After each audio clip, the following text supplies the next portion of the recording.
Halo, selamat pagi anak didik Bapak semuanya. Kita bertemu kembali di dalam pembelajaran jarak jauh kita hari ini, di mana di minggu yang lalu kita sudah membahas tentang hukum di Indonesia, tujuan hukum, dan hari ini kita akan membahas tentang mencermati sistem peradilan di Indonesia. Kita akan melihat bagaimana sesungguhnya peradilan di Indonesia itu.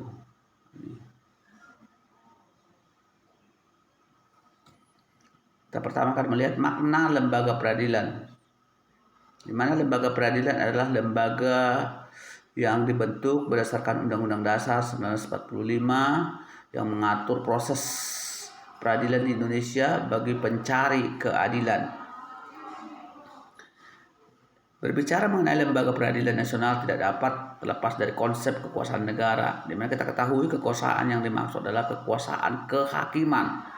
Di Indonesia, perwujudan kekuasaan kehakiman diatur sepenuhnya di dalam diatur di dalam Undang-Undang Nomor 48 Tahun 2009 tentang kekuasaan kehakiman yang merupakan penyempurnaan dari Undang-Undang RI Nomor 14 Tahun 70 tentang pokok-pokok kekuasaan kehakiman. Itu ya. Pengadilan secara umum mempunyai tugas untuk mengadili perkara, menuntut menurut hukum dengan tidak membeda-bedakan orang. Pengadilan tidak boleh menolak untuk memeriksa, mengadili, memutus suatu perkara yang diajukan dengan dalih bahwa hukum tidak ada atau kurang. Pengadilan wajib memeriksa dan mengadili setiap perkara peradilan yang masuk. Itu, jadi tidak boleh menolak, tidak ada si pencari keadilan. Selanjutnya kedua kita akan melihat dasar hukum lembaga peradilan. Adapun yang menjadi dasar hukum terbentuknya lembaga peradilan nasional kita adalah Pancasila, yaitu sila kelima, yaitu keadilan sosial. Undang-Undang Dasar 45 Bab 9 Pasal 24 ayat 2 dan 3. Di sana disebutkan kekuasaan kehakiman dilakukan oleh sebuah Mahkamah Agung dan badan peradilan yang berada di bawahnya dalam lingkungan peradilan umum, agama, peradilan militer, lingkungan, peradilan tata usaha negara, dan seluruh Mahkamah Konstitusi. Kedua, badan-badan yang maksudnya berkaitan dengan kekuasaan kehakiman diatur dalam undang-undang. C. Ada Undang-Undang RI Nomor 3 tentang pengadilan anak, ada Undang-Undang RI Nomor 31 tentang pengadilan militer, Undang-Undang RI Nomor 26 pengadilan HAM, dan banyak sekali di situ undang-undang. Yang terakhir di situ Undang-Undang RI Nomor 8 Tahun 2011 tentang perubahan atas Undang-Undang Nomor 24 2002 tentang Mahkamah Konstitusi. Nah, itu jadi ada undang-undang yang memerintahkan kepada negara supaya membentuk lembaga peradilan tadi bagi pencari keadilan. Misalnya ada undang-undang tentang HAM bagi orang-orang yang terlibat di dalam pelanggaran hak asasi manusia dan lain sebagainya. Yang ketiga, ini klasifikasi lembaga peradilan.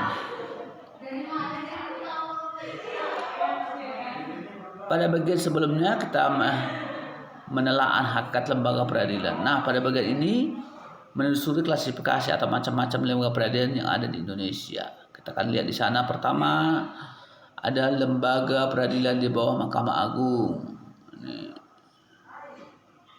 Yaitu pengadilan negeri, pengadilan tinggi. Kedua, pengadilan agama di ibu kota, kabupaten atau kota, pengadilan tinggi di ibu kota provinsi. Ada juga pengadilan militer, pengadilan militer tinggi, militer utama, pertempuran. 4, peradilan tata usaha negara yang terdiri atas peradilan tata usaha negara di ibu kota, kabupaten ataupun kabupaten ataupun kota. Pengadilan tinggi tata usaha negara berkedudukan di ibu kota provinsi. Dan B, ada Mahkamah Konstitusi. Badan-badan peradilan di atas merupakan sarana bagi rakyat pencari keadilan untuk mendapatkan haknya di dalam lapangan peradilan nasional. Badan-badan tersebut mempunyai fungsi tersendiri sesuai dengan kompetensinya. Kompetensi sebuah lembaga peradilan adalah sebagai berikut. Ada kompetensi relatif, ada kompetensi absolut. Nah, boleh lebih mendalam kamu baca ya. Itu. Nah, itulah penjelasan kita tentang lembaga peradilan.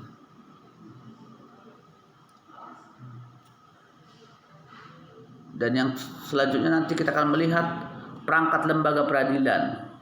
Ada peradilan umum dan lain seterusnya. Baik, sampai disinilah pertemuan kita. Ada di situ contoh kasus, boleh kamu simak. Situ tugas mandiri 34. Bacalah berita ini. Kerjakan ya anak ya, baca. Setelah kamu baca, catatkan ringkasannya. Ya, vonis hakim 1 bulan 15 hari dengan masa percobaan selama 3 bulan, disambut gembira keluarga, tetangga, dan para aktivis LSM yang mengikutinya. Setelah kalian membaca wacana di atas, jawablah pertanyaan di bawahnya. Nah ini, jawablah nanti pertanyaan di bawahnya. Ada berapa itu? Ada 4. Nah, antarlah ke sekolah sesudah kamu baca ya. Baik, sampai demikianlah pertemuan kita hari ini tentang lembaga peradilan yang ada di Indonesia. Saya sudahi dengan ucapan selamat pagi.